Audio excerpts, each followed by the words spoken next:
और ये होता कैसा है, ये ऊपर का 1% सुपर कॉन्शियस और नीचे का सुपर कॉन्शियस 1%, ये नीचे के सुपर कॉन्शियस तक पहुंचने के लिए डाइकोटोमियों का इस्तेमाल करना पड़ता है।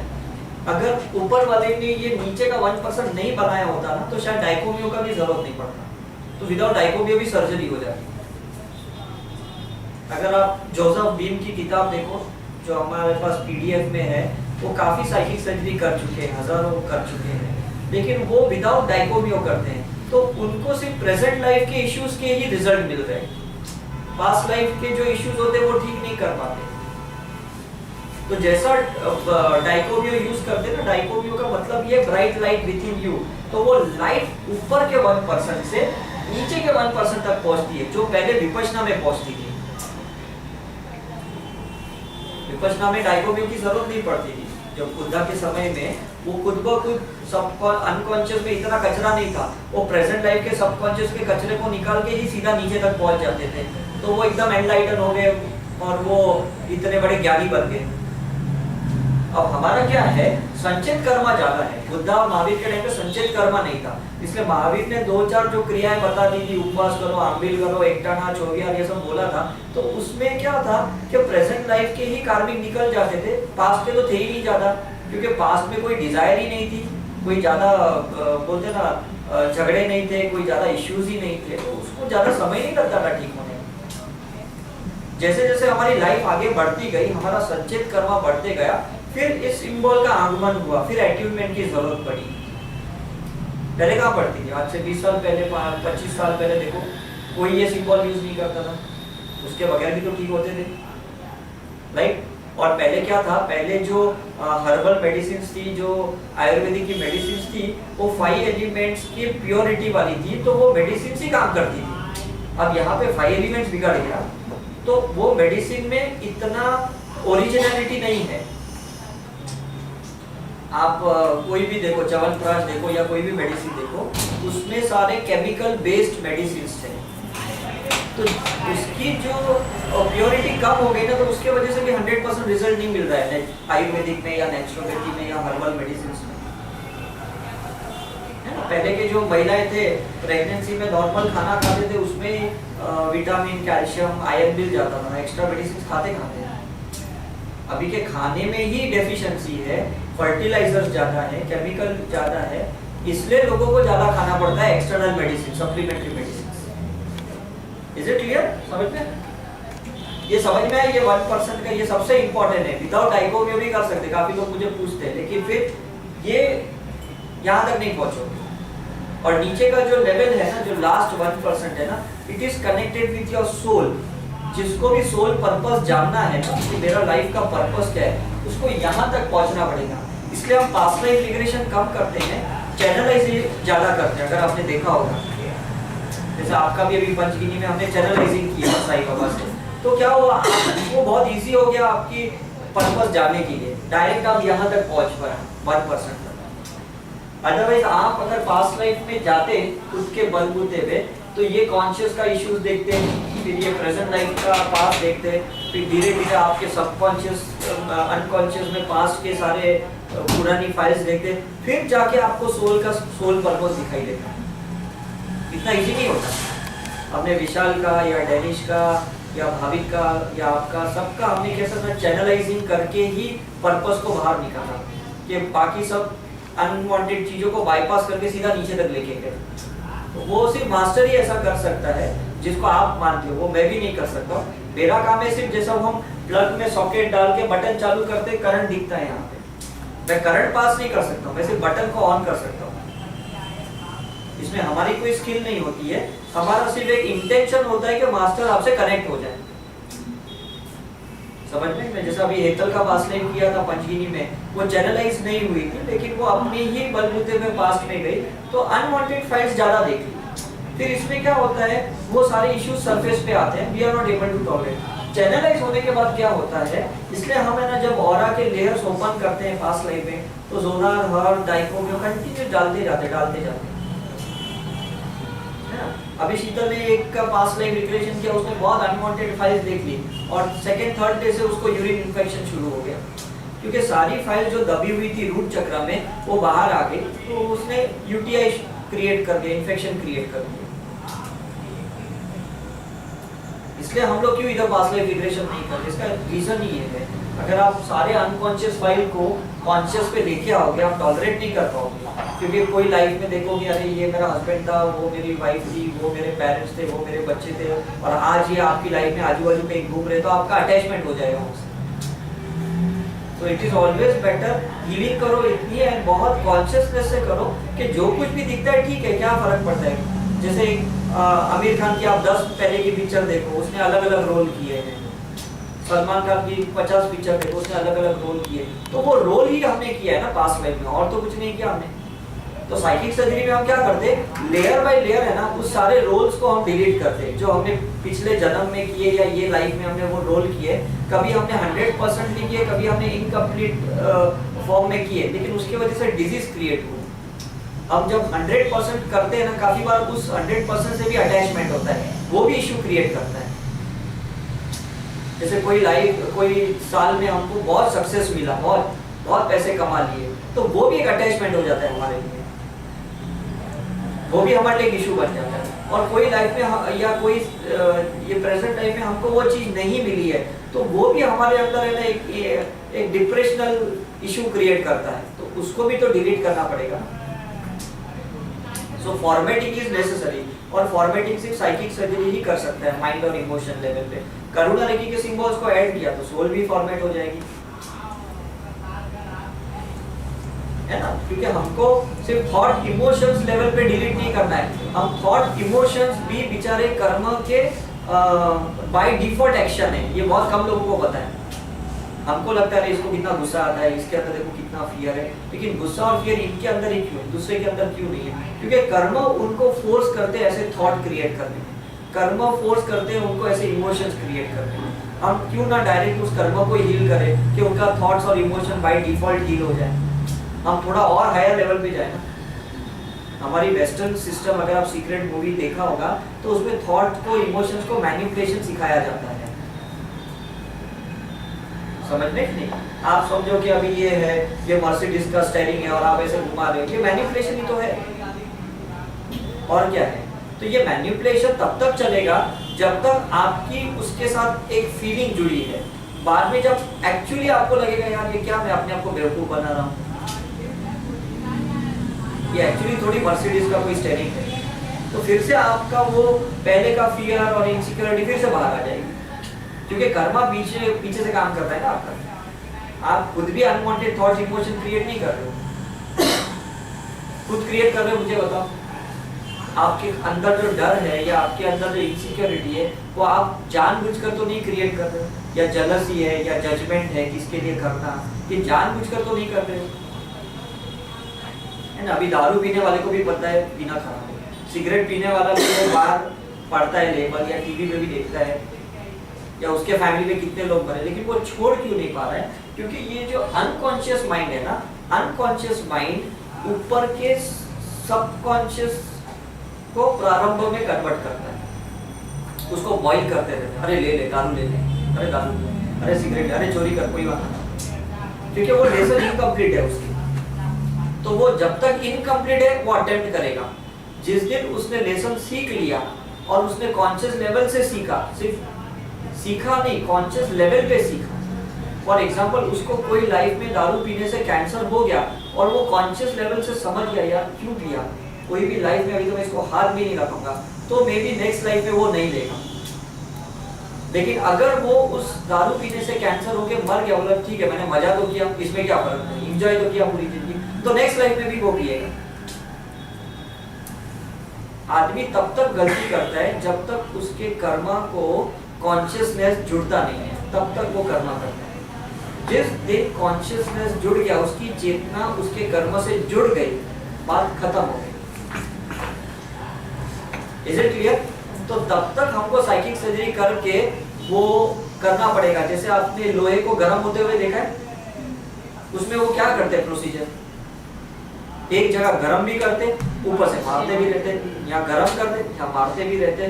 तो हमको भी वही करना पड़ेगा, यहाँ से डाइको भी डालना पड़ेगा, यहाँ से एफर्मेशन भी डालते रहना पड़ेगा, सिंबल्स भी डालने पड़ेंगे, करुणा रेखी के, वो कंटिन्यूस करते रहना पड़ेगा। एक टाइम आएगा कि वो मोल्ड होने के लिए तैयार होएगा। इतना इजी नहीं है। ब्रेन का जो स्ट्रक्चर है हमारा, ये लोहे से 10 गुना ज्यादा स्ट्रॉन्ग होता है, 10 गुना ज्यादा, और थॉट्स और इमोशन उससे भी ज्यादा 10 गुना ज्यादा स्ट्रॉन्ग होते हैं। तो उसको मोल्ड करना इतना इजी नहीं है। हम लोग कभी किसके लिए पूरा मन से सब करते हैं, हाँ, और फिर वो कुछ थोड़ा ऐसा नेगेटिव बोलते हैं तो हम लोग तुरंत उनको बोलते हैं, और बोलने के टाइम एकदम रोने को आता है, ऐसा होता है। हाँ। तो वो अनकॉन्शियस माइंड है। अनकॉन्शियस माइंड है, क्योंकि यहाँ पे एक इमोशन है अंदर, और सामने जब इमोशंस के हिसाब से, एक्सपेक्टेशन के हिसाब से सामने जब हमको रिजल्ट नहीं दिखता है, हम रोना शुरू कर देते हैं। फिर वो वापस कर्म में करने के बाद एक बच्चे का ही एग्जांपल देख लो, उसको चॉकलेट चाहिए, आइसक्रीम चाहिए, वो बहुत डीप लेवल पे उसको क्रेविंग कर रहा है, इमोशनल है, और उसको नहीं दे रहा तो बेचारा रोना शुरू कर देगा, यार मुझे नहीं दे रहे। तो कोई भी चीज है ना, एक चीज यहाँ समझने जैसी क्या है कि बगैर मतलब कि इस दुनिया में कभी कुछ भी नहीं होता, कुछ भी नहीं होता। ये आप जब तक ये एक्सरसाइज करते नहीं रहोगे ना कंटिन्यूस, आपको समझेगा नहीं है। हमारा एक्सपेक्टेशन ना हर मूवमेंट में क्रिएट होता है, क्योंकि हमको है ना वो साइंस मैथ्स का एक आदत हो गई कि भाई ये बटन दबाओ, प्लस करो, माइनस करो, डिवाइड करो, ये एक आदत हो गई है। हमको है ना एंड रिजल्ट ना इमीडिएटली वो फॉर्मूला में दिखना चाहिए, लेकिन ये साइंस, ये मैथ्स, ये स्पिरिचुअलिटी को टैली नहीं होता जब तक आप कर्म को नहीं समझते।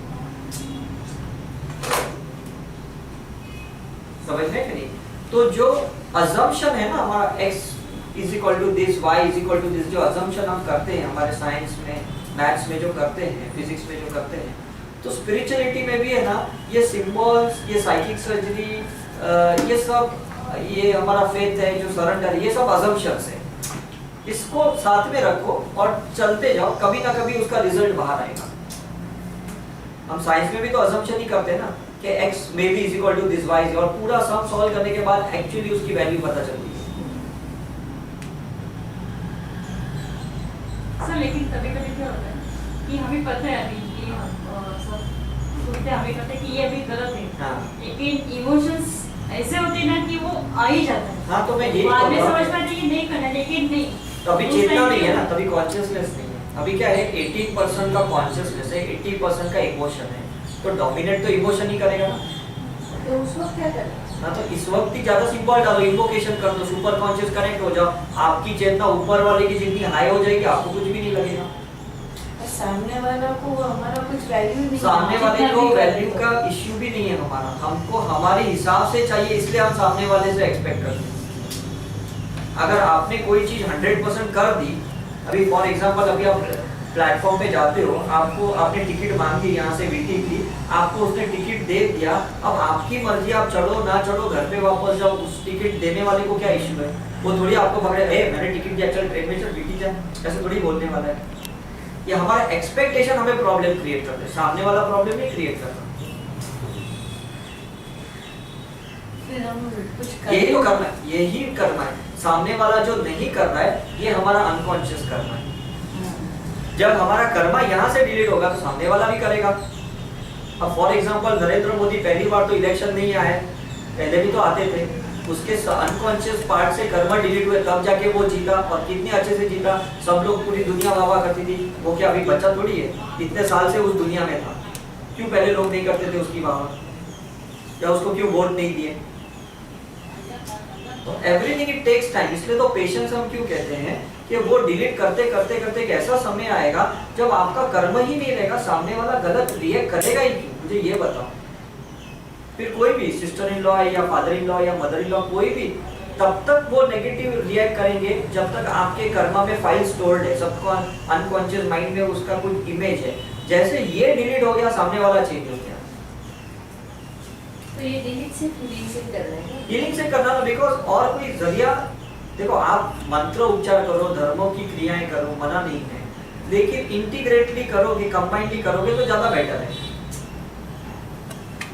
आप किसी का भी एग्जांपल दे लो, महावीर और बुद्ध या जीसस का एग्जांपल दे लो, कि जब वो इस दुनिया में थे, देखो कृष्ण को छोड़ दो, बाकी मैं इन नॉर्मल इन लोगों की बात करता हूँ, जब उनका काफी साल तक अस्तित्व रहा ना, कोई उनको मान ही नहीं रहा था। जब उनके कर्म डिलीट हुए और उनकी अबेंडेंस की एनर्जी बाहर आई, तब आज उनके जाने के 5000 साल भी हम उनको पूछते हैं, मानते हैं।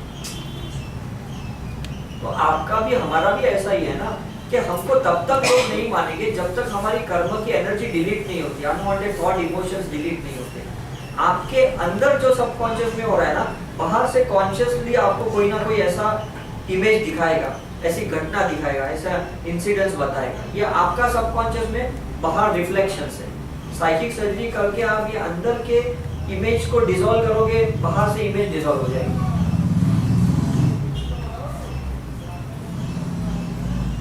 समझ में कि नहीं?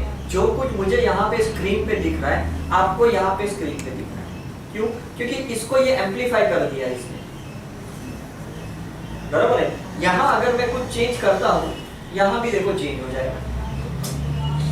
तो ये हमारा ब्रेन है, ये हमारा माइंड है। इसको चेंज करो तो बाहर की दुनिया भी आपको अलग देखेगी। सिंपल एग्जांपल है सर। यहाँ एक क्वेश्चन, जैसे हम ऑलरेडी नेगेटिव डिप्रेशन के साथ या जो भी है हमारा, उसके साथ उससे से ही परेशान है, और उसी को लेकर के हम खुद अपना कर रहे हैं, तो उसका इफेक्ट कितना होगा? होगा ना, क्योंकि क्या है, देखो मैंने आपको समझाया कि कॉन्शियसनेस के साथ जो कुछ भी करोगे ना, तो कोई प्रॉब्लम नहीं होगा। उसको गुस्से से साइकिक सर्जरी करोगे, गुस्से से हीलिंग करोगे, एकदम जिद से करोगे, तो प्रॉब्लम ज्यादा होगा। नहीं मैं तो उसको सुधार के ही छोड़ूंगा, अब तो मैंने ठान लिया है, उससे नहीं होता। इसलिए हम ये करुणा देखिए क्यों सिखा रहे, क्योंकि कंपैशन के साथ कुछ भी, प्रेम के साथ कुछ भी चीज को चेंज किया जा सकता है, घृणा के साथ नहीं चेंज किया जा सकता। इसको हम दो चीज में कहते हैं, एक होता है स्पिरिचुअल ईगो, एक होता है स्पिरिचुअल डोमिनेशन। ये दो खतरनाक बीमारी स्पिरिचुअलिटी में होती है। मेरे में पावर है, मेरे में शक्ति है, दिस इज स्पिरिचुअल ईगो। मैं उसको अभी अपनी शक्ति से ठीक करूंगा, दैट इज स्पिरिचुअल डोमिनेशन। ये दो बीमारी अगर आदमी के अंदर निकल जाएगी ना, आदमी कुछ भी कर पाएगी। स्पिरिचुअल डोमिनेशन किया तो वो मैनिफेस्ट होगा कि नहीं होगा? 100% होगा, क्योंकि जो चीज भी आप करोगे वो होगा। लेकिन सही है कि गलत है वो कैसे? नहीं वो नहीं, सही के गलत मैं आपको बताता हूँ कि ये गलत ही है। जो तांत्रिक है ना, तो स्पिरिचुअल डोमिनेशन तो है, और क्या है, वही तो चीज रिफ्लेक्ट करती है बाद में उसकी लाइफ में, कि भाई मैं उसको ठीक करके बताऊंगा, मेरे में इतना पावर है। जैसे कुछ ज्योतिष बोलते हैं, आप मुझे इतना 1000 दो, मैं आपका राहु केतु का जाप करूंगा, पितृ का। ये भी एक स्पिरिचुअल डोमिनेशन है। आप क्यों कर रहे हो? उसका कर्म है, उसको ठीक करने दो। आप उसको विधि बता दो, उसको प्रोसीजर का, उसको मंत्र बता दो। वो नहीं करे वो उसका आउटलुक है, लेकिन हमको उसका वीकनेस पता है कि वो करने नहीं वाला है। आप 10-20 हजार ले लो, कोई प्रॉब्लम नहीं। समझ में कि नहीं? अब मैं आपको बोलूंगा आपका प्रॉब्लम है, आप है ना 5000 मुझे दो, मैं आपकी साइकिल से करूंगा, आप दे भी दोगे मुझे, मैं नहीं करूंगा, आपको रिजल्ट नहीं मिलेगा, मुझे तो पैसा मिल गया। This is domination. और सर लेकिन कुछ लोग होते हैं कि चमत्कार को नमस्कार करते हैं। नहीं, कुछ लोग नहीं, मैक्सिमम लोग करते हैं। साइकिल सर्जरी करके 2-4 रिजल्ट लाके दोगे तब जाके बोले अच्छा हमको भी सिखा। नहीं तो यही हुआ था, मेरे साथ भी यही प्रॉब्लम हो गया था। जब नई साइकिल सर्जरी कर रहा था तो ऐसे ऐसे चमत्कार हुए कि लोग पागल हो गए मेरे पीछे। उस चीज को तोड़ने के लिए मुझे मास्टर बनना पड़ा रेकी में, और उसको और तोड़ने के लिए मैंने मेरी क्लिनिक में जो सर्वेंट थी, जो काम करती थी, उसको मुझे साइकिल सर्जरी सिखानी पड़ी, ताकि लोगों को समझा पाऊँ कि देखिए कोई भी कर सकता है। उसको देख के हजारों लोग सीखे। नहीं तो क्या है, लोग पीछे पागल पड़ जाते हैं। जैसे लोग कुछ समय के पहले मेरे पीछे पास्ट लाइफ के लिए पागल पड़ गए थे, अरे नहीं ये बहुत अच्छा रिग्रेशन है बहुत, तो मुझे लोगों को सिखाना पड़ा। तो हम लोगों को लगा रहे ये तो कोई भी कर सकता है, सिर्फ डॉक्टर शाही नहीं कर सकते। तो ये आपका अपना एक चॉइस होना चाहिए कि आपको लोगों को चमत्कार दिखा के पागल करना है, कि लोगों को ही चमत्कार सौंप देना है, भाई तुम भी करो। ये आपका अपना चॉइस होता है। मैक्सिमम लोग तो अपने हाथ में ही रखेंगे, क्योंकि उसमें क्रेडिट मिलता है, पैसा मिलता है, नाम मिलता है। हमको तो ना पैसा चाहिए, ना नाम चाहिए, ना क्रेडिट चाहिए। हम तो चाहते हैं कि लोग मास्टर बने, लोग अपने आप को ठीक करना सीखे, क्योंकि हमें अपना संचित कर्मा बढ़ाना नहीं है। आज जो मैं कर्मा क्रिएट करूंगा, कल मेरे लिए वो संचित बन जाएगा, कल वो फिर प्रारंभ में आ जाएगा। क्योंकि स्पॉट कर्मा तो बहुत कम ही होता है, वो तो बाद में डिपोजिशन होते होते होते बाद में कभी मल्टीप्लाई होके दूसरे जन्म में बाहर आता है, समझ में नहीं भाई। तो जितने भी इश्यूज अगर आपको लगते हैं हस्बैंड वाइफ के, बच्चे के, समझ लो ये अपने पर्सनल इश्यूज है, उसको साइकिक सर्जरी अपनी ही करके ठीक करो, उसकी सर्जरी मत करो। प्रॉब्लम आपको है, अनलेस एंड अनटिल डिजीज है किसी को तो उसकी साइकिक सर्जरी करो। रिलेशन का इश्यू है या पैसे का इश्यू है तो उसकी साइकिक सर्जरी मत करो, खुद की करो। So, but then when we do, if we have relation issues, Yeah. we do our psychic surgery. But in affirmations, we have to relate that. We have to put about that. That you have to person, do right? it. That is 100% because that whatever affirmations you are doing, आप जितने भी affirmation डाल दे होते वो connection वाले होने चाहिए। ऐसे नहीं कि बस मैं अच्छी हो जानी चाहिए, वो भले ऐसे का ऐसा है, ऐसा नहीं। आप ये affirmation दो कि हम दोनों के रिलेशन अच्छे हो गए और दोनों अपलिफ्ट हो गए। सी इसमें कल मैं आपको समझा पाऊंगा जब मैं आपको सोल इवोल्यूशन के बारे में समझाऊंगा। जब दो लोगों की शादी होती है ना तो तब दोनों की शायद इक्वल फ्रीक्वेंसी होती है, धीरे धीरे एक का इवोल्यूशन होता है, दूसरा बेचारा वहीं रह जाता है, और उसमें जो डिफरेंसेस क्रिएट होते हैं ना वो ज्यादा प्रॉब्लम करते हैं। इसलिए पहले के जमाने में एक ऐसा सिस्टम था ना कि जब जॉइंट फैमिली होती थी ना तो सारे लोग है ना एक ही जगह गुरु महाराज को मानते थे, एक ही प्रथा को मानते थे, एक ही रिलीजन को फॉलो करते थे, तो साथ साथ में इवोल्यूशन होता था, तो प्रॉब्लम नहीं होता था। अभी क्या हो गया, एक आदमी एकदम नास्तिक है, एक आदमी एकदम धर्मिष्ठ है, एक ब्रह्म कुमारी को मानता है, एक आठवां लिंग में मानता है, एक दादा भगवान में मानता है, तो डिफरेंसेस देखो कितने। फिर इन लोगों का स्पिरिचुअल ईगो टकराता है एक दूसरे। अरे तेरे को पता है मेरे गुरु इतने पावरफुल है, बोले तुझे क्या पता मेरे गुरु तो ऐसे सब कर सकते हैं। क्या करना चाहिए? इसलिए तो ये हीलिंग साइकिल करनी पड़ेगी आपको, क्योंकि आपके अंदर भी ना क्रिएट हो, आपके अंदर ये क्रिएट ना हो और कोई ऐसा बाहर रिफ्लेक्ट भी ना करे, समझते हैं कि नहीं? क्योंकि ये अभी कैसा हो गया ना, ये हमारे लिए चैलेंज हो गया है। ये क्या है, डिफरेंसेस जितना ज्यादा रखोगे ना, आज देखो मैं भी अपने बच्चों को ना कोशिश करता हूँ कि पीरियडिकली वो मेरे रिट्रीट में आए, ताकि क्योंकि अगर वो अपडेट नहीं होंगे, उनका इवोल्यूशन नहीं होगा ना, तो कल मेरा और उनमें डिफरेंसेस ज्यादा आएंगे, समझ में कि नहीं? इसलिए मैं सबको बोलता हूँ, मैंने विशाल को भी तभी स्टार्टिंग में समझाया कि तुम अपने फैमिली को धीरे धीरे इन्वॉल्व करते जाओ। मैं सभी को समझाता हूँ, अभी आप सीखे, आपके हस्बैंड सीखे, एक एक करके, तो क्या होता है सबका इवोल्यूशन इक्वल लेवल पे होगा, डिफरेंसेस नहीं बढ़ेंगे, सिमिलरिटीज बढ़ेगी। डिफरेंसेस में ज्यादा साइकिक सर्जरी करनी पड़ती है, सिमिलरिटी में साइकिक सर्जरी नहीं करनी पड़ती है, उसमें अंडरस्टैंडिंग बढ़ जाती है, समझ में कि नहीं? यहाँ पे ज्यादा डिफरेंस कर्मा नहीं चाहिए, उसके अलग कर्मा है, आपके अलग कर्मा है, तो आप अपने कर्मा के लेसन सीखने के लिए अलग लोगों के साथ इंटरेक्ट करोगे, इसके अलग कर्मा है तो ये अलग से करेंगे, तो आपको लगेगा देख मुझे कम इंपॉर्टेंस दे रहा है, ये उसको ज्यादा इंपॉर्टेंस दे रहा है, और उसके लेसन उसके साथ है तो आप क्या करोगे? बट नेचुरल है, कोई भी ऐसा समझेगा। तो उस दोनों के लेसन सेम चाहिए तो बेटर रहेगा, आप उसकी साइकिक सर्जरी करके दोनों के अंदर सेम सॉफ्टवेयर इंस्टॉल करो। फॉर एग्जांपल अगर एप्पल का मोबाइल है और उसमें अगर मुझे 100% एफिशिएंसी चाहिए तो मुझे एप्पल के लैपटॉप को सिंक्रोनाइज करना पड़ेगा या आईट्यून्स को डाउनलोड करना पड़ेगा।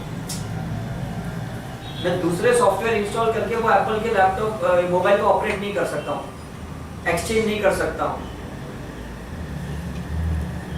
समझ में कि नहीं? राइट? तो हमारा डिफरेंसेस ज्यादा नहीं रहना। आजकल का जो जनरेशन है, बच्चों का जनरेशन, पेरेंट्स के जनरेशन में कितना डिफरेंस है, तो उसमें सिंक्रोनाइजेशन नहीं होता है। तो आप अपने साइकिक सर्जरी करने के टाइम पे ये थॉट डालो कि मेरा भी प्रोग्रेस हुआ है, मेरे सारे फैमिली मेंबर का प्रोग्रेस हो गया है, उनके भी जल्दी सारे इश्यूज क्लियर हो गए हैं, उनका भी स्पिरिचुअल अपलिफ्टमेंट हुआ है, उनका सोल इवोल्यूशन हुआ है। ये आपको अपने आप को करना पड़ेगा, नहीं तो अनकंफर्टेबल होगा। या आपकी मेरी बात नहीं कर रहा हूँ, अगर आप बुद्धा की भी लाइफ देखो तो वो भी बहुत अनकंफर्टेबल हो गए थे जब वो सेकंड टाइम अपने घर पे गए। जब शादी की तो बीवी पेरेंट्स सब एक ही लेवल के थे, जब वो 7 साल मेडिटेशन के लिए गए और वापस आए तो उनको डिफरेंस समझ में आया कि आज भी मेरे पेरेंट्स मुझे पकड़ने की कोशिश कर रहे हैं, मुझे तो एनलाइटन बनना है, मोक्ष में जाना है, और ये मुझे पकड़ने की बात कर रहे हैं। तो वो जेल नहीं पाई, he has to go again back. अगर वही टाइम पे वो अपनी वाइफ को या अपने पेरेंट्स को साथ में लेके मेडिटेशन शायद करते तो हो सकता है इतना डिफरेंस नहीं होता, समझने में नहीं है? तो क्या होता है, जितना डिफरेंस आपका बढ़ते जाएगा, इशू बढ़ते जाएगा, फिर डेफिनेटली देखो हस्बैंड वाइफ है, तो डिवोर्स होके भी एक बार आप छूट सकते हो। लेकिन अगर आपके बच्चों में डिफरेंस है तो आप क्या करोगे? कितना उनको दूर रखोगे? स्कूल के एजुकेशन में ठीक है, आपने हॉस्टल में डाल दिया, बोर्डिंग में डाल दिया, फिर क्या करोगे? जिंदगी भर तो आपके ही बच्चे हैं। समझ में? आज हमारे जो पेरेंट्स भी है या mother in law father in law है, उनमें भी अगर डिफरेंस है तो पीरियडिकली अपनी साइकिक सर्जरी इस पॉइंट ऑफ व्यू करो कि उनके साथ मेरा तालमेल अच्छा हो रहा है। देखो पूरा तो आप उनको चेंज नहीं कर सकते, लेकिन एटलीस्ट आपके पॉइंट ऑफ व्यू तो आप उनको क्लियर करने की कोशिश करो, क्योंकि आपकी और उनकी जो कार्मिक फाइल है ना, वो भी ठीक हो गई तो भी ठीक है, उनको पूरा चेंज करने की कोशिश मत करो। समझ में कि नहीं? क्योंकि क्या है, आपका और उनका सपोज 12% का कर्मा है, तो आप 12% के चेंजेस लाओ कि आप दोनों की तालमेल अच्छी हो। आप उनके अंदर 70% या 40-50% चेंजेस नहीं ला सकते हो, आपको राइट्स ही नहीं है वो।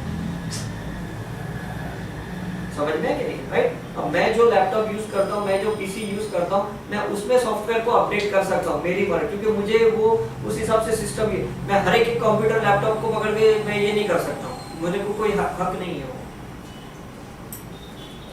Is it clear? राइट? तो अभी हम मेडिटेशन करेंगे, एट्यूनमेंट करेंगे। काफी लोग सीख लेते हैं, हाँ। फिर यूज नहीं करते। हाँ, जैसे रेकी है प्राणी वो के तो लिए। 80-90% है। क्या होता है मैं आपको समझाता हूँ। ये बहुत अच्छा क्वेश्चन है कि हम जब प्रैक्टिस शुरू करते हैं ना, करने के बाद एक चीज समझ में आता है कि अपने आप को बदलना पड़ेगा। वो सबसे बड़ा कमिटमेंट है, वो सबसे बड़ा चैलेंज है। पहले तो ये भ्रम से सीखे थे, चलो सीख ले यार, उसको ठीक करेंगे, इसको ठीक करेंगे। बाद में प्रैक्टिस में समझ यार साला फालतू में ये तो मेरे को अपने आप को चीज कर। और ये सबकॉन्शियस सेंस होता है, कॉन्शियसली शायद आप एनालिसिस भी नहीं करोगे तो वो सबकॉन्शियसली शट डाउन हो जाता है। फिर से जरूरत है ना तब तक ही करेंगे। चलो इश्यू सॉल्व हो गया ना, तो मैं वही बोलता हूँ, इसलिए भगवान ने बहुत अच्छा क्या किया ना कि इशू को कभी ऐसा खत्म ही नहीं किया। अब मुझे कोई प्रॉब्लम नहीं है, लेकिन 18 साल से मैं दूसरे के इशू लेके बैठा हूँ, ये मेरा बड़ा प्रॉब्लम है। समझ में? आज जो केस मैंने डिस्कस किया ना, हाँ। तो वो लेडी मुझसे लेवल 2 रेकी सीखी हुई है। बराबर है। आज अगर मैंने उनको बोला कि आप करो, हाँ। उसको सिंबल याद है, वही तो कह रहा हूँ। क्योंकि वो पहले बहुत अच्छे से करती थी। जैसे इन्होंने कहा रिजल्ट्स मिल गया, सब कुछ ठीक हो गया, हाँ। कारोबार भी अच्छा चल रहा है, सब कुछ हस्बैंड से भी हाँ। अच्छा हो गया, तो अब ठीक है। मैंने कहा सिंबल याद है, बोले नहीं। हाँ। उनको क्या अफर्मेशन डालना, वो भी नहीं पॉजिटिव कैसे डालना। फिर मुझसे उन्होंने बोला और फिर वो लिख के लिया सुबह आके। ये कितना प्रॉब्लम देखो कितना बड़ा है। आदमी के प्रॉब्लम जब डिस्कस करते हैं ना, तो कितने बड़े प्रॉब्लम। जब हम उनको बोलते हैं कि ऐसे ऐसे हीलिंग करो, ऐसे सिंबल्स डालो, ऐसे एफर्मेशन डालो, तो बोलते हैं एफर्मेशन क्या डालो, मतलब पॉजिटिव क्या होना है वो भी उनको पता नहीं होता। मुझसे आप लिखवाओ बोलते हैं, मैं बोला आपके हिसाब से डालो। रिजल्ट चाहिए पॉजिटिव, लेकिन एफर्मेशन क्या है? मुझे तो उसके ना सिस्टम को सुधारना है, लेकिन मैं पूछता हूँ क्या सुधारना है, क्या एफर्मेशन? वो तो आप बोल लो। अरे सफर वो हो रहे हैं और एफर्मेशन हम अंदर से दे, तो चलेगा कैसा? ये तो ऐसा हो गया ना, किसी को डॉक्टर की इंजीनियरिंग की डिग्री चाहिए और वो जाके बोलते हैं एग्जाम भी आप अपियर करो, सिलेबस भी आप ही पढ़ो, जो भी है बस हमको डिग्री लाके दे।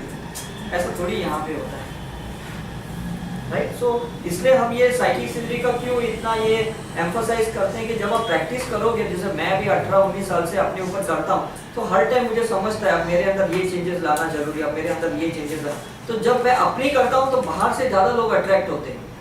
अब नए लोग अट्रैक्ट होते हैं, नए प्रॉब्लम वाले अट्रैक्ट होते हैं, फिर उनको सॉल्व करने के लिए मैं फिर से अपनी साइकिक सर्जरी करता हूँ, वो सॉल्व हो गए, फिर और कोई नए लोग मेरी लाइफ में आते हैं। तो आने दो, क्योंकि ये आपकी ही पार्ट है, ये आपका ही जो सोल कनेक्शन है ना।